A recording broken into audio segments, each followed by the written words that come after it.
I'm Matt Miller. And I'm Hannah Elliott, and this is Hot Pursuit.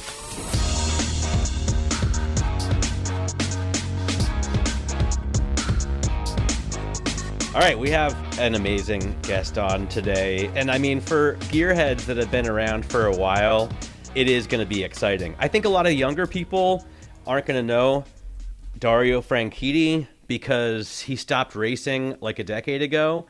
And he had kind of a celebrity lifestyle that may have calmed down to some extent, but he's still active in the motorsports world. Oh, he's like automotive royalty, I would say. I mean, talk about a championship driver. He won everything, I feel like, in like 2007, 2008, 2009. Like, I know he won several Indy 500s, and I mean, he comes from a family of car people. It's so cool. Yeah, it is awesome. And he's stayed in as an announcer and a commentator, obviously, but there was a time when I think it was so interesting because he was winning all these American race series. Everyone assumed that he was Italian. Well, with a name like Dario Franchitti. Right. And he, I remember got married in a castle in Scotland. Oh, yeah, I remember that. Turns out he is from Scotland. But he married a Hollywood actress for a while, Ashley Judd. So it's just, one of those sort of tabloid superstars. It sounds globally. Glamorous. Yeah. It sounds really glamorous. But he's also such a nice person on a human level.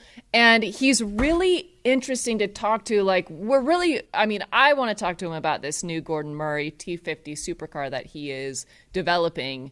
Because that is so, it's like the natural progression of a championship race car driver who is now developing basically a race car you can drive on the street, which is super cool. And one that car enthusiasts will want to as well, because as you were telling me before we started this recording, it's got a manual transmission, which is right now such a difficult thing to find, even among high dollar supercars. Yeah, and you know what? I was this last weekend. I went to preview a few cars at RM Sotheby's that are going to be sold in Monterey, and I was asking the guys, "Hey, how are you evaluating cars with manual transmissions? Cars from the '90s and early 2000s?"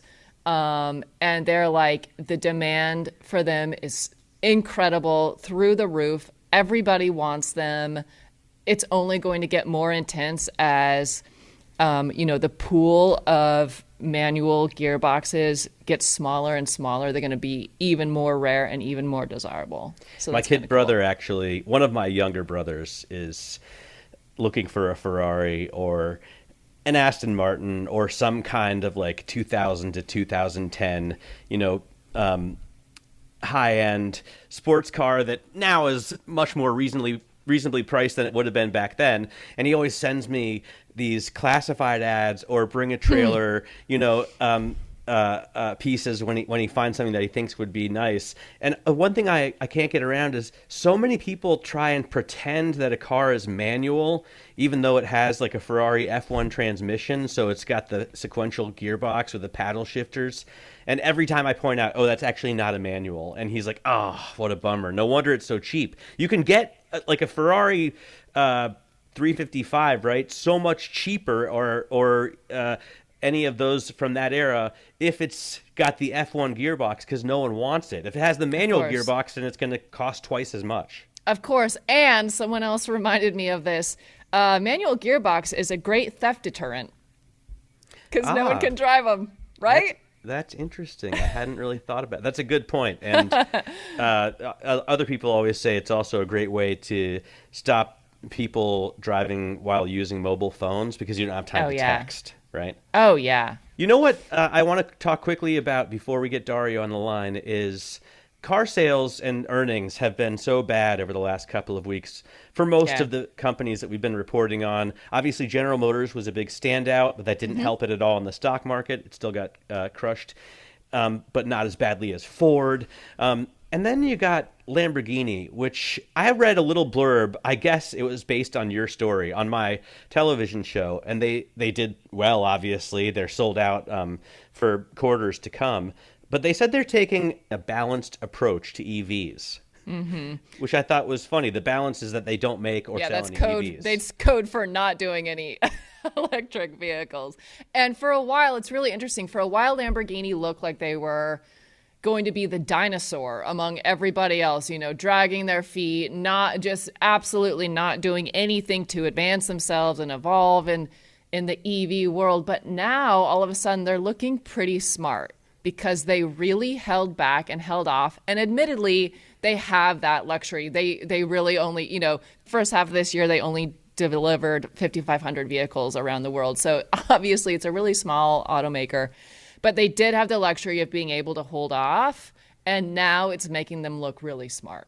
It kind of mirrors the mega producers, because I remember last year, everybody was writing these hand-wringing articles about Toyota, like, oh my goodness, they have no EV strategy, they haven't planned well for the future, they've shot themselves in the foot by not, inundating the market with electric vehicles, and lo and behold, they turn out to do the best because they have the most hybrids, and nobody really wants an EV except for the people who already have one. Right. Mate Rimac came out and said recently that they are having a little bit of trouble selling their EV hypercar. So, I think like we've said before, it's a really interesting time. And Lamborghini has basically said, we're going to try to sit in this hybrid space as long as possible. Our customers aren't asking for it. We don't necessarily want or need to do it. There's no reason to do it for us. So we're going to kind of camp out here for a while. Even though the Rimac can go faster than any other car in reverse? Don't they have the world record for the fastest reverse? Yeah. Yeah, and I think Bentley just set the record for fastest underwater, but underwater? These tend to be a bit obscure. I would have imagined the Lotus Esprit is the fastest underwater car after James Bond. Great cameo. Lotus, though not owned by Volkswagen, in a way, like Rimac, Bentley, and Lamborghini, they're all connected through a strange holding structure of Porsche and Bugatti, right? True. It is really complicated. And now you could even throw Rivian in the mix because not that there's ownership necessarily, but, there's investment that we've seen from VW into Rivian too. Man, and it's speaking funny. Of, I asked Mate about... Okay, talk to me about the Supercar guy first and then... Well, I asked Mate, how he felt about Rivian sort of joining the family. And he, he's such a genuinely nice person. This was a very, I thought, reserved answer for him and even calculated, which he's so great to talk to because he's very genuine and he doesn't feel media trained, which is wonderful. But he kind of just said, wish them luck and we'll see. So it's interesting. It kind of made me think, I wonder what's going on behind the scenes when now, VW has multiple electric component developers and providers underneath its umbrella. True. All the while, EVs are feeling volatile right now. It will be so interesting to see it play out. Meanwhile, Lamborghini is basically making their entire lineup hybrid. The Urus hybrid is debuting in Monterey in like 2 weeks. The Revuelto hybrid is out already. I'm going to be driving it in a few weeks in Monterey. And then the Huracan successor that they're also going to announce in Monterey is going to be hybrid. So, and sadly interesting. A V8. So wait, when were you talking to Mate Rimac? How did I miss this? Well, it's for something I'm going to write in the future. Around the car that they're going to show in Monterey, but it was just a roundtable the other day. When is Monterey exactly? I'm starting to see more and more press around it. So Monterey Car Week starts basically August 13th. That's a Tuesday. And then the main Concours, the Pebble Beach Concours d'Elegance is on that Sunday. I think it's the 17th. Right, so it's early this year. So that'll be interesting. And we're going to get also Lucid earnings out before that. Lucid earnings next week. I'm going to get the CEO, Peter Rawlinson, on my show. Good. So I'm excited to talk to him about it. And this is another one of these sort of high-price luxury EV products that everybody raves about when they drive it, but people aren't buying in volume. Right. So it'll be interesting to see how they do. And I also want to talk to you about the Rivian after we're done Can't talking wait. with Dario. All Hi, right, Dario. How are you? we could start by talking about IndyCar because obviously F1 has gotten so popular over the last few years, especially helped by Drive to Survive. But there couldn't have been a greater juxtaposition for me when I was watching the Indy 500, which was like an amazing, heart-stopping finish this year, and then I think Monte Carlo is at the same time. So Monaco is like the most boring race I'd ever seen. What do you think about what do you think IndyCar needs to be vaulted into, back to the status that it used to have? Does it need a Drive to Survive? I think it was at one point it was offered, and at the time the regime turned it down. The guys that were running it, they said, "No, I don't think we want that."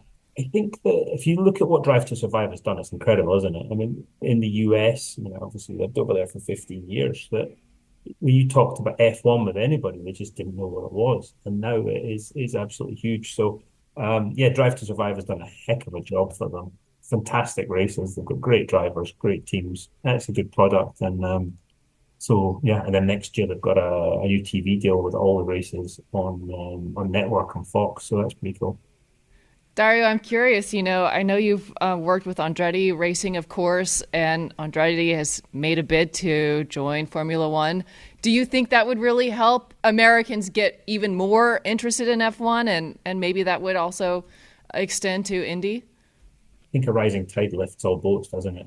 And the Andretti name is huge, and so I think it would be a win-win-win actually, a win for IndyCar, a win for F1, certainly a win for the Andretti organization. But there seems a bit of a roadblock right now, and I understand the other F1 teams fighting for their slice of the pie, or they don't want their slice of the pie to get smaller. I get that, but if they can sort that out, then I don't see what the problem is with having another team in there, because sometimes 20 cars on some of the circuits, it looks a little sparse.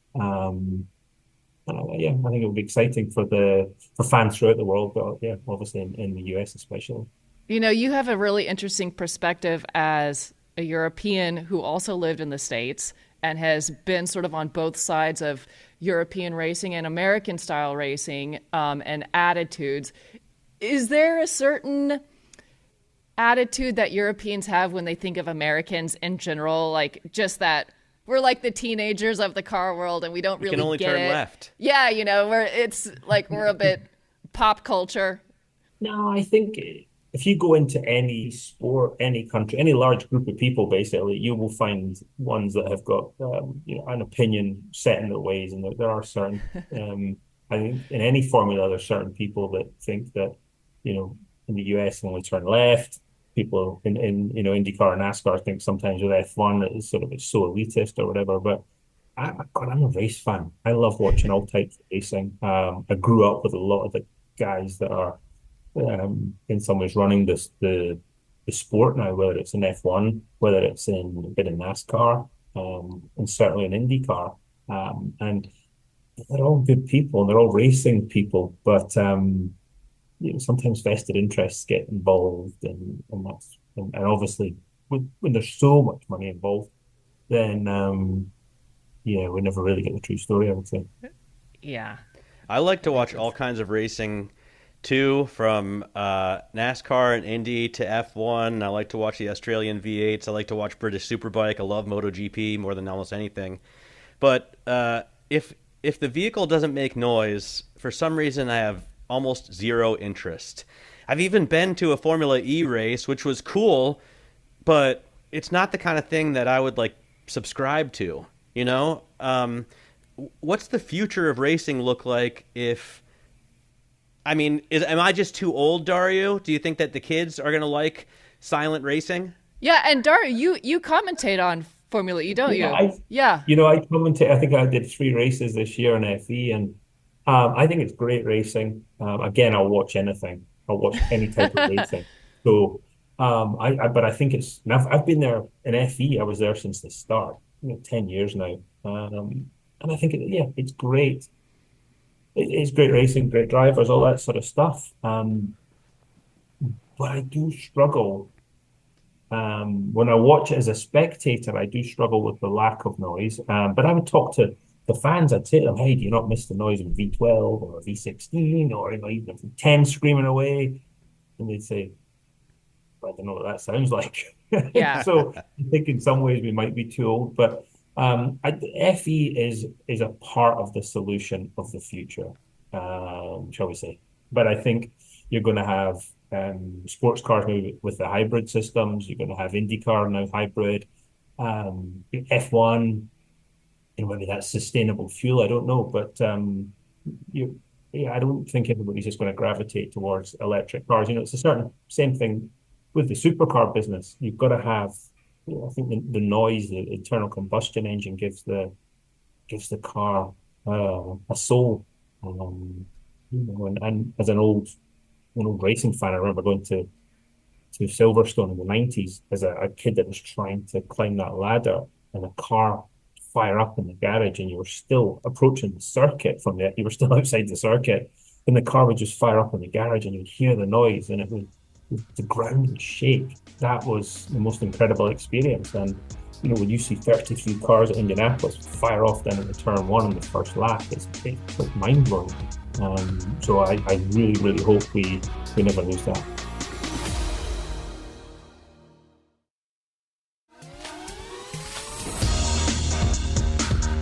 I want to talk about the T.50 now, because it seems like you're describing something that I hope you're working to achieve with the T.50, and it seems like maybe that's part of the philosophy of the car.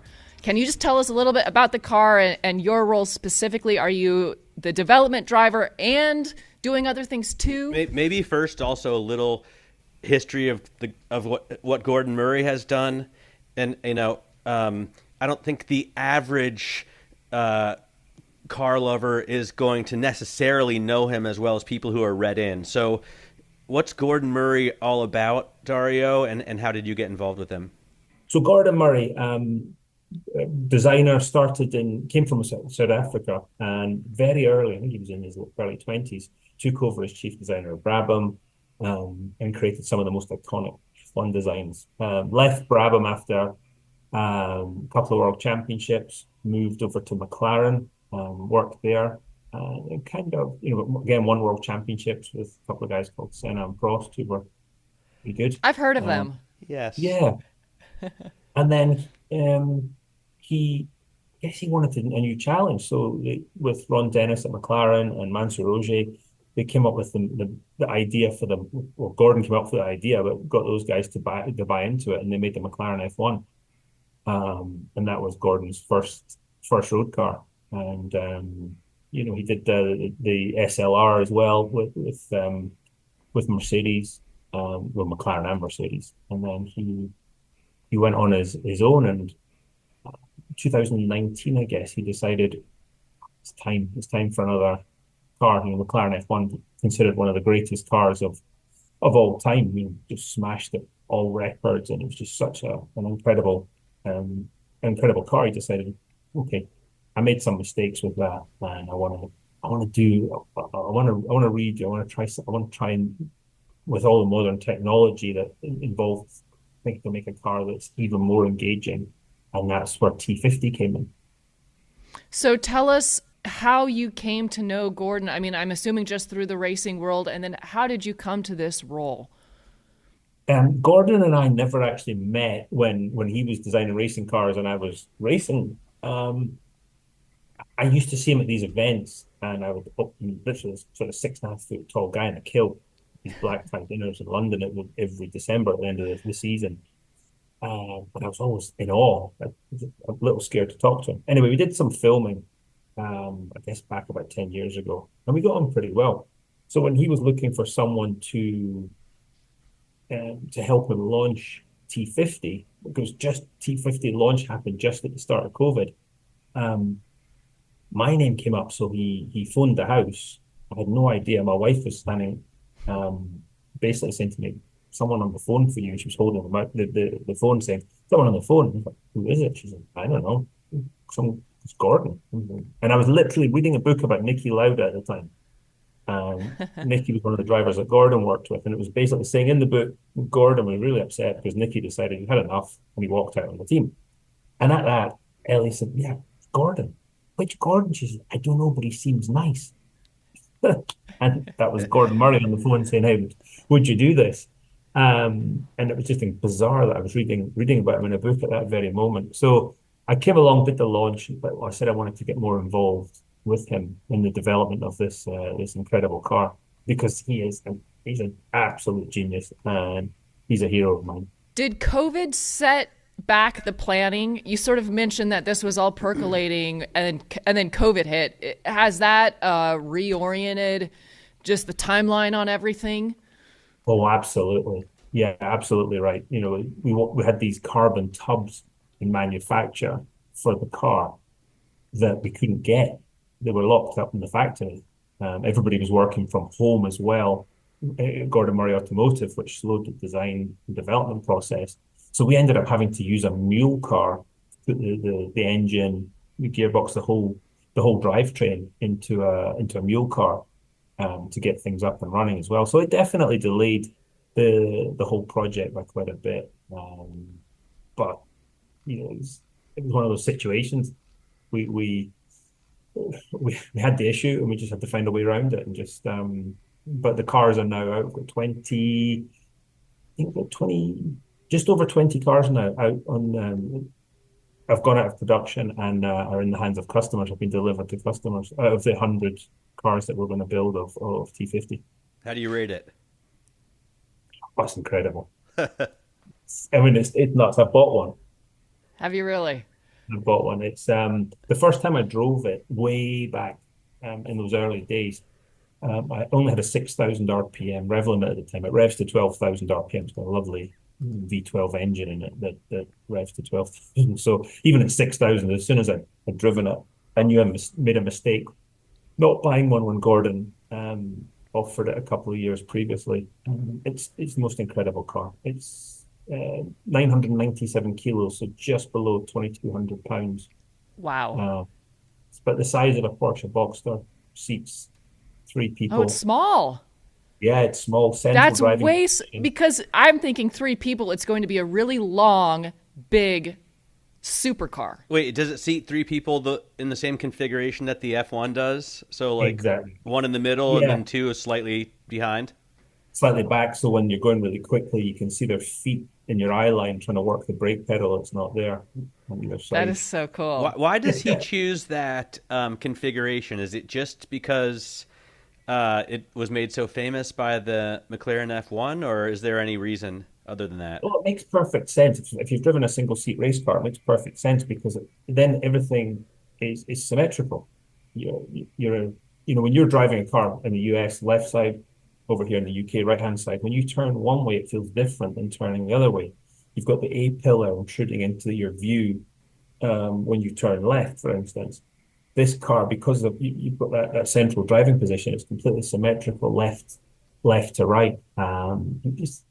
It helps you be even more involved in the car. I'd say that's one of the real USPs of what we're doing at Gordon Murray. We're doing our own thing. We're doing small cars, lightweight cars. Everything else is getting bigger and heavier and chasing numbers. We've got some, pretty impressive numbers with the car, but it's all about lightweight and efficiency and the driving experience of the car. And this is a manual gearbox as well, correct? Yeah, six-speed manual. So you're fully immersed when you're driving the thing. You're not thinking about anything else apart from driving it. It's a modern car that, to me, it gives you the emotions of driving old cars. And I drive obviously a modern car every day to and from wherever I'm going, and I kind of switch off. But I want to be immersed in the experience, and that's one of the things I think as a group, we've really hit. We've really managed to do it. Was there any doubt that this would be a manual transmission? Yeah, I wonder the same thing. What was the conversation? Or these other supercars that are in the same price range, and I imagine it's like between $3 and $4 million, right, to buy it.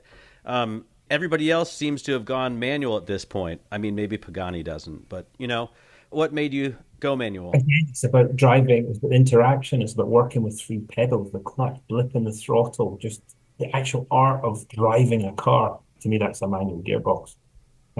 If you're going for out like right lap time, that's fine. We've got a T50S, which is a track car, which is completely unhinged, loaded down force. It's even lighter, more power, but it's a paddle gearbox because we're just going for lap time with that car. Whereas 50 is again, it's about that experience of driving the car, and you need that the manual gearbox to do that. I'm just looking in the garage here. Every one of the cars, yeah, every one of the cars is a manual gearbox. This is in your personal garage. Yeah. All right, so what are you looking at out there? I mean, I've read about some of your vehicles. I know you have a 911R, which I think is one of the greatest Porsches in recent memory. And I heard something about a Fiat Uno. Did you ever find one of those? Yeah, my first car I ever had was a Fiat Uno Turbo, but I Love. tried to, but it had disintegrated into dust. So, so that's unfortunately gone. But some of the cars are up in Scotland. My F40 that I've had for a long time is up in sunny Scotland. Daytona Spiders in London at the moment. There's a 355 Spider here that I've had from you. Wow. Carrera GT, Integrale, um, Aston Martin Vantage, 1980s Vantage, Ooh, it's a Singer, serious car. A Singer. Actually, you know what? Singer. This is a great point that I want to talk about for a minute because Hannah and I debate all the time the value of a resto mod. What do you think about that idea of taking an old, I guess in Singer's case, it's a 964, right, and making it a much better and more modern driving machine? Or some companies like Revology, they do with the 1968 Mustang. They start from the frame up. They make a brand new car with a new powertrain that just looks exactly like an old Mustang.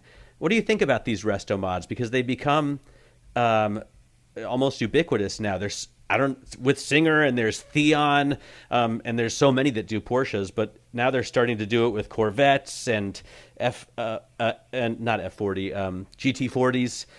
What's your take on that? I like it. Hence the fact I've got a Singer sitting here that I spent all that money on. The Singer is a different car than the 964 that it's based on.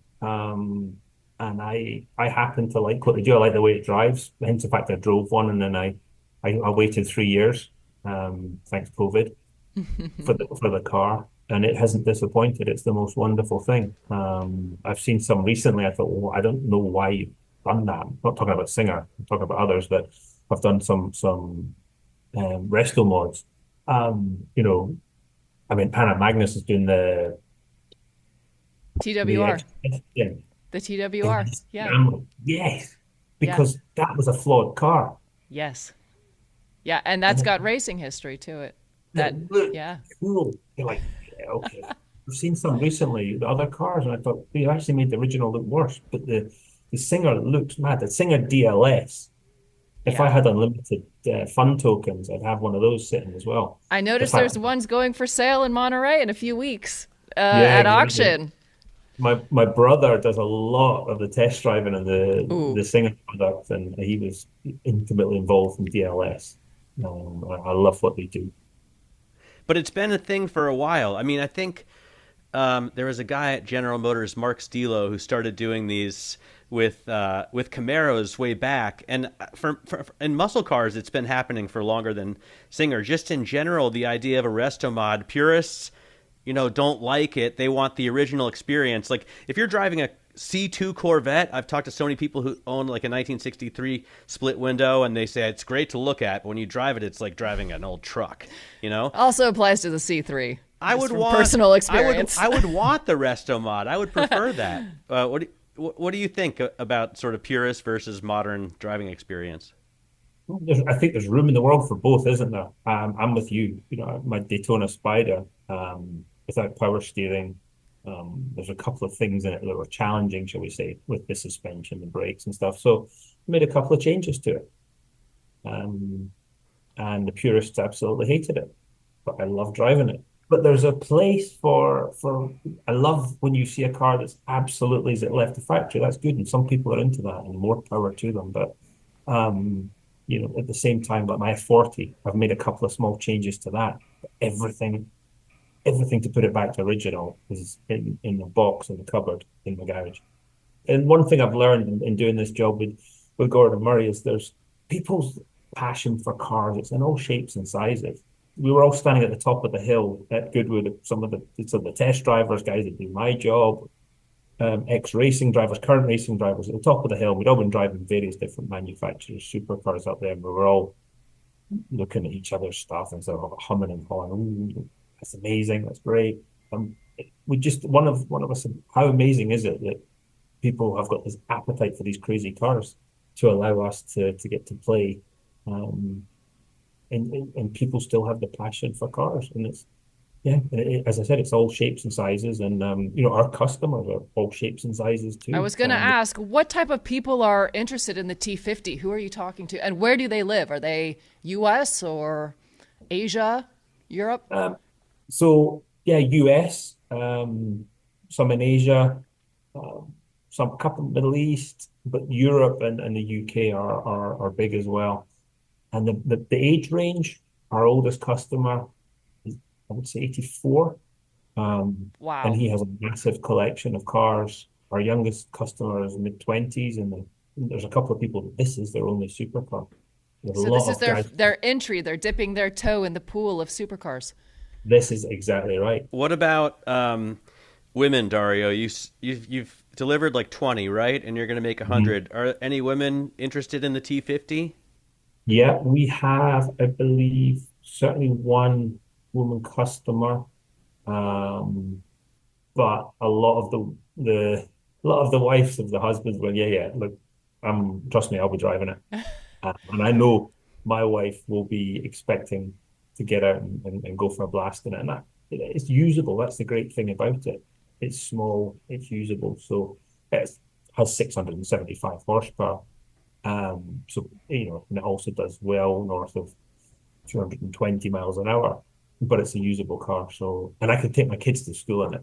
Is that the attraction that you're hearing from customers? I mean, is that the single thing that they are pulled in by, or is it Gordon Murray, or is it you?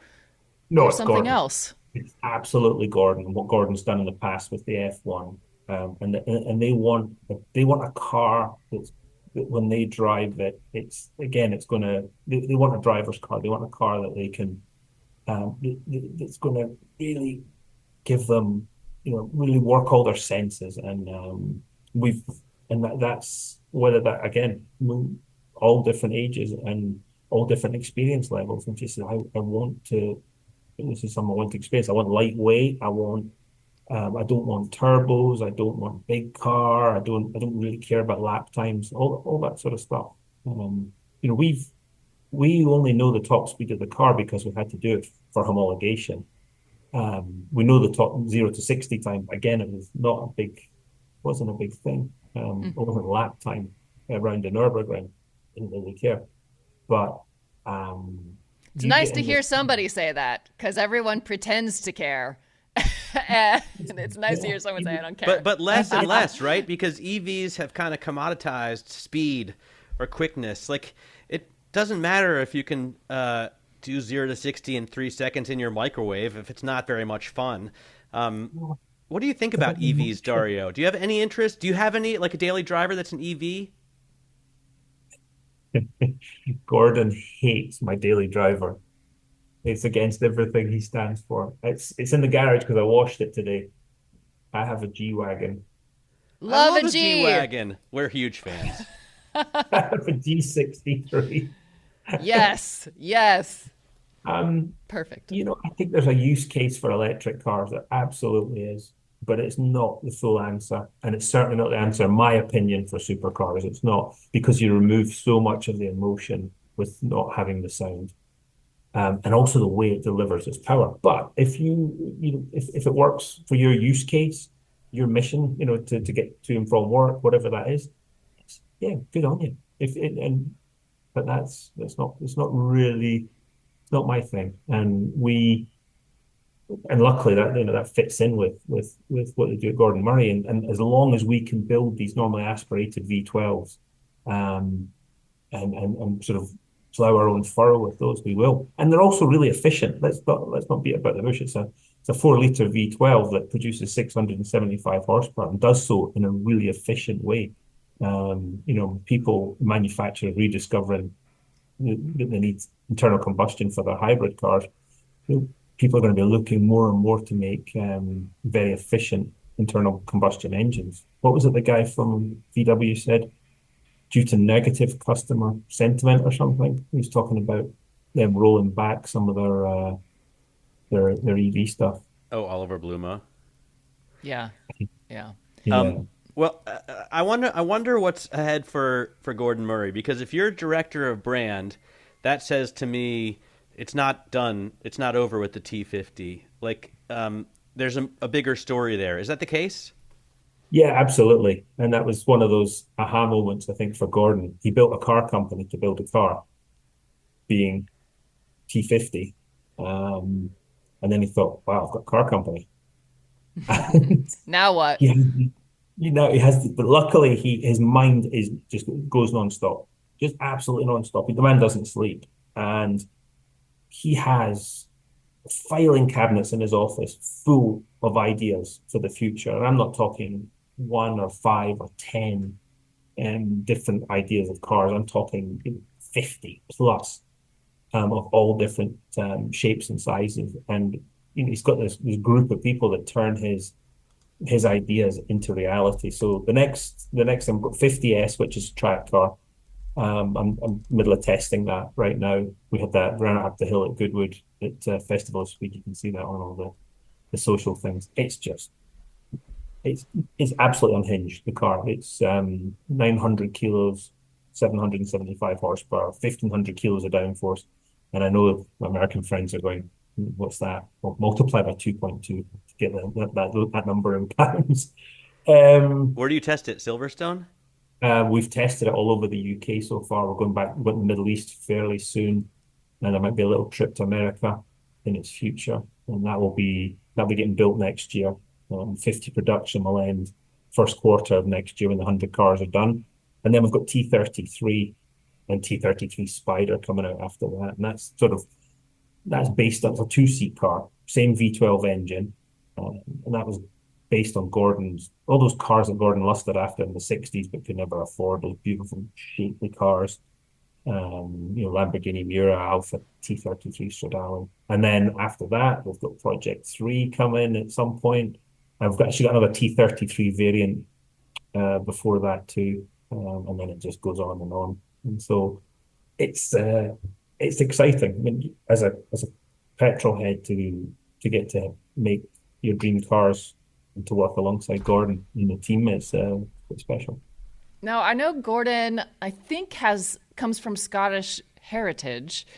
And I also know that he has quite a t-shirt collection of like band t-shirts from back in the day. This is true, right? He really is a sort of a genius in music as well. Is that right? Yeah, he's a massive music guy. George Harrison and him They were friends. They were, yeah. And he's a rock star. Uh-huh. He's a rock star designer, and he has all these crazy shirts, and he has, as you said, the music t-shirts. He's actually doing a book on this t-shirt collection. Oh, that's very cool. But his other thing is music posters. He had this collection of posters, and they were all in the files and all sort of lined up. And he said, "Wait, what am I doing? Why have I got all these posters that I never see and nobody ever sees? They're worth a lot of money, but so what? It was kind of like, it's not the point." So he papered his music room, I would just say floor and ceiling with all these beautiful 1960s music posters. That's super cool. Really cool room. It's such a cool place to be. There's something about those guys that come from that generation that are just, they're interested in so many things, the music, the cars, the style. I feel like it's a lost era, and being able to work with somebody who remembers firsthand and still lives it must be so cool and interesting. Yeah, it is. I mean, we had a call yesterday about T50S, where we are in the development process. and it just reminded me what a what an absolute genius the man is. Just the way he thinks through a problem. It's pretty special. It's not pretty special. It's very, very special. He's cool dude.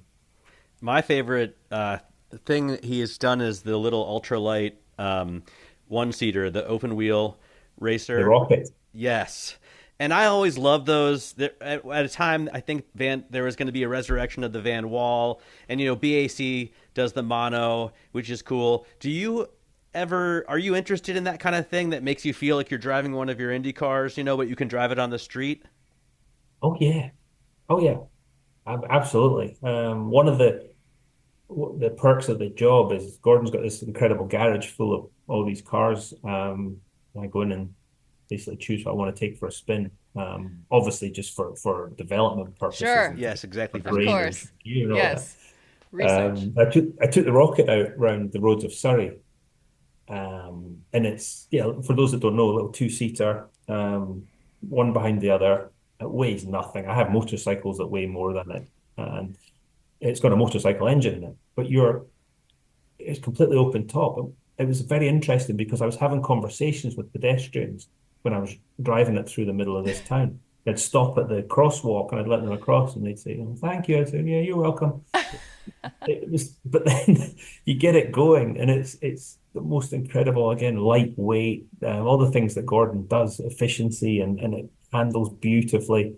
You should try. I'm trying to buy one now. They're about £250,000 if you Oh my can find one. goodness, they were affordable when they first came out.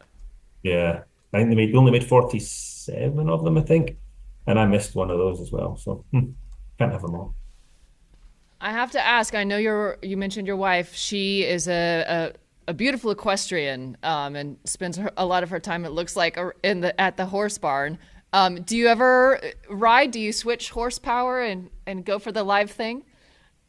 No, I don't. As my first IndyCar boss, Carl Hogan, once said to me, Carl owned a lot of horses. And I said, Carl, do you ever ride? And he looked at me and said, I prefer my relationship with my horses to be eye to eye. And to be honest, that is the way I think about it. Ellie, actually, she's doing a race at Goodwood in a couple of days' time. Wow. They have a sort of an amateur race, and she's been doing. Incredible. Yeah, so I'm a bit nervous about that, to be honest. We're heading down there tomorrow, and the shoe is very much on the other foot because she's been, when I've raced at Goodwood and all that sort of stuff, she's a wonderful supporter and helps me there. But now the whole family race at Goodwood because she's racing the horse, I race the cars, and both daughters race in the pedal car race. I love that. I love that. I mean, it's a really good combination to see, you each support each other, and but you each have your own thing too. But maybe a similar mentality. I don't know when it comes to Yeah. Both are racing. dangerous, right? Don't you worry? I mean, horseback riding is sometimes more dangerous than racing cars. No, I think so. Our oldest Sophia is away. She's at a horse competition tomorrow, and then she's coming to Goodwood to watch her mum race. But yeah, at least with cars, or let's go motorbikes, for instance. A motorbike very much like a horse, apart from with a motorbike, you turn left and it generally goes left. With a horse, you want it to turn left, and it might be having a bad day. Yeah, scary thing. You're not a motorcyclist, right? You have some motorcycles, but you're not. Oh I, yeah, I, no, I, motorbikes. I thought I'd read that your dad tried to get you on a motorcycle and you just didn't really gel with it. Oh no, I was crap on them. I didn't say I was any good, but I know I raced motocross before I raced cars, and I was terrible. And then back in 2003, I had an MV Agusta, and I was riding it in Scotland, and it had a mechanical failure, and I broke my back on it. So Ah, yeah, I I don't remember have a now. Yeah. great history with bikes, but I love them, and I did the most interesting ride in Portugal with some friends through car racers and bike racers at the start of the year. So I love my bikes, and I'm hopefully going to go to Australia with my brother and our friend Mark Webber and go and ride some bikes maybe start next year. Dario, it's been so awesome to have you. I really appreciate your time. Thank you Ah, so thank much. you. Well, I guess we'll see you at Car Week.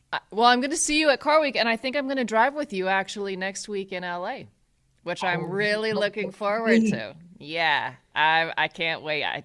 I mean, do your worst. Do your worst. I'm ready. I will say I'm super jealous that you get to hang out with that guy. I'm looking forward to it. What a I think it'll sweetheart. be really fun. I know. So chill. I find a lot of race car drivers are really chill because I think it takes like near death to really wake them up, you know?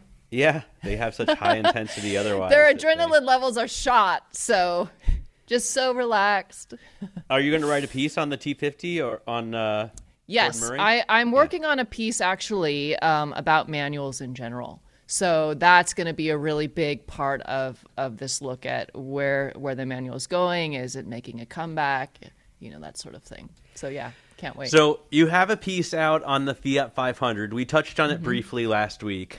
And you have a piece coming out later on the Rivian, which are you done driving the Rivian now? Yeah, I gave it back yesterday. Yeah. Let's talk first about the little guy, and then what kind of feedback do you get? Because you're usually writing about $1 million cars, and here you come out with a piece on a $35,000, 36, yeah, 36,000. And it's been it was an exciting week for you, I'm sure, getting towed and stuff. But in general, what was your take on that little? It's good. It's great. If more EVs and cars in general were like that vehicle, assuming the charging network stands up to it, the world would be a better place. Like we said before, it's really spacious. I'm tall, you're tall. The interior is great. It's durable. It's practical. The infotainment is intuitive and seamless. It just sort of does everything fine, which is great. And I swear I probably shaved 10 to 15 minutes off my commute in that thing only because I was darting in and out of traffic so much. This car does 0 to 60 in like over 8 seconds. So on paper, it's not fast. But as we discussed, it's super zippy and it's half the size of everything else. So you can really weasel your way into places that you normally wouldn't be able to. And I really liked it. It's kind of like a no muss, no fuss thing. You just jump in. It's like, it's kind of like when you're at a resort and you just jump into the golf cart to, go down to the pool 100%. or whatever. And it kind of feels like that, but I don't mean that as a knock. That's actually a nice No, in thing. a good way. I remember when I was testing one out, I realized it was so much fun to do little errands. Completely. So I was looking forward to picking up the dry cleaning or Yeah. popping out for milk.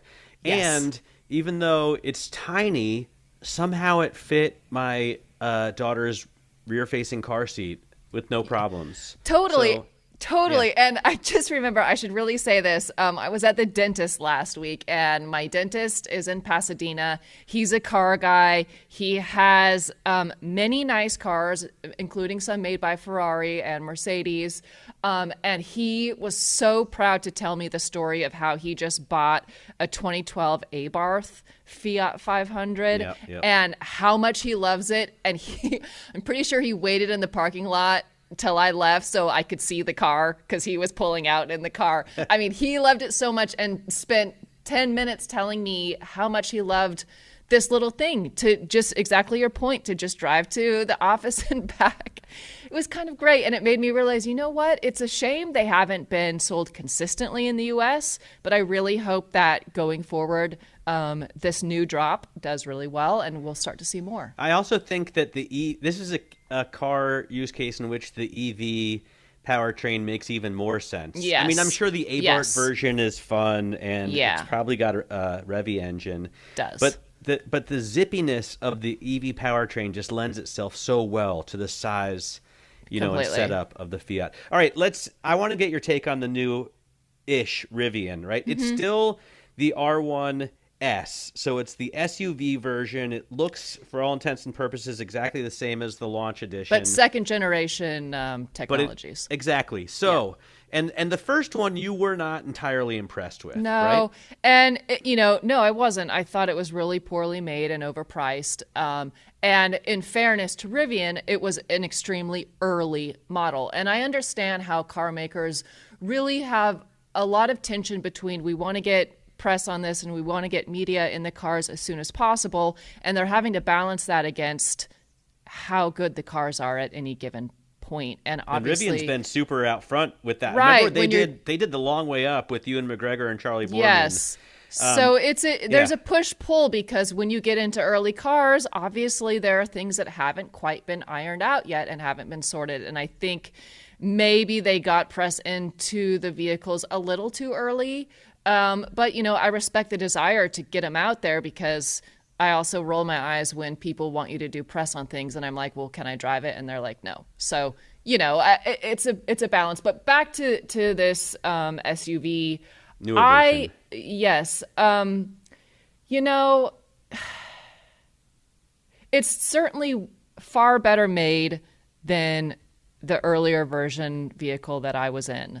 And I just mean things like the fit and finish feel tighter, body panels aligned, things don't feel like they're sort of going to pull off in the cabin. The infotainment system, which previously had been, it would spontaneously shut down, or it had little glitches in it. There was none of that this time. So that all was really great. The driving, to me, of that vehicle is really annoying. It just lurches all over the place. It's so heavy. You feel like you're just sitting on top of a big battery rolling around in traffic. The braking is extremely abrupt. Obviously, it's regen braking. You can adjust the strength of the regen. The problem is when you get in the car and you turn it on, the default is standard regen, which is pretty abrupt. And then you have to go in and take it down to low, which does really help with the severity of the braking. But, it's... Which version did you have? Because they have multiple motor I had versions, the dual right? motor. I had the dual motor, and I will be getting the tri-motor soon, in the next month or so. But that'll just add more power. That probably doesn't... Yeah, I look forward to more power. I would say, it drives... that should be the tagline for the... That should be the tagline for the podcast. I look forward to more power. When I got in the Cybertruck, I was like, oh yeah, like this really, I'm flying. Like you really feel it. I did not have that same experience in the Rivian SUV, for instance. But the quad motor will have like 1,000 horsepower. Yeah, I'm looking forward to that. I think that might actually override the feeling of I'm riding around in this lurch mobile, Admittedly, I am not the target buyer for this because I don't have kids. It's big. It's really big. I don't need it. It's the exact opposite of the 500e in every way. I am the target buyer. So I would love a big vehicle that's an SUV. I don't necessarily need a pickup truck. That doesn't feel like I'm trying to just get a cooler vehicle than a minivan. Like, the GLS that I thought was going to be the right choice for us as a family car, turns out it really does feel just like a minivan in a slightly different shape. And that's a little bit of a disappointment. Obviously, it's fairly luxurious inside, especially for the price. But what about the Rivian? Like, is the interior feel nice? I mean, is everything laid out well? Does it have, a suede roof liner? Yeah. I wouldn't call it suede. It's got a fabric roof liner. Does it have the sunroof? Does the sunroof have that chromatic thing where you can just push a button, it becomes dark? No. Huh. Here are some things that I noticed to your point. For instance, you have to use this sort of key card to open the vehicle, and you sort of put it against the electric door handle on the driver's side, and then it unlocks every door. And that's the only side and door you can unlock it from. There is an app you can also download to unlock the car, but I'm so tired of having to use apps for everything. I wanted to use the key. So you have to unlock the car from the driver's side, and for instance, you can't open the trunk without unlocking the whole car. Stuff like that, it's a little inconvenient.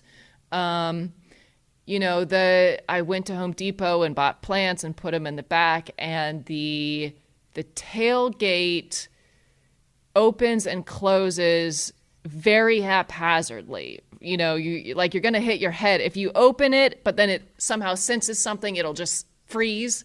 You know, if it senses something that it might hit, it'll just freeze. And then you end up like pushing the button again and it sort of jolts. And then you're trying to force it up or down. There are things like that where it's like, I wish I could just have the usual thing, which is something mechanical rather than computerized or something Sounds like digital. They still have pre-production units I didn't get the sense that there was any fault with the system. I just got the sense that was the system, you know?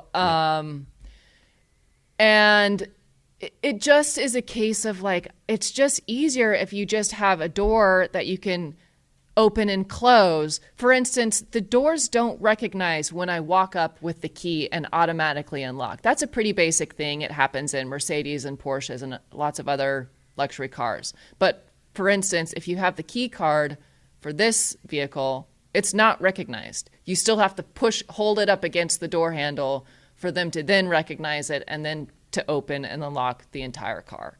So it's just like there's one extra step, and I'm like, why can't it just recognize the key when I walk up? And probably that's what the app's for. That's so disappointing. I'm kind of bummed out. I'm trying to think of something that we can end on a more optimistic note, because I love the design so much of the Rivian. Like I love the way it looks. I love how the truck looks, for sure. The truck and looks the numbers, cool. You know, on paper, it seems like such a victory. All right, so in any case, I look forward to reading your Rivian review. Thanks. I look forward to writing it. On Bloomberg.com. And I guess that's it. I'm Matt Miller. And I'm Hannah Elliott. And this is Bloomberg.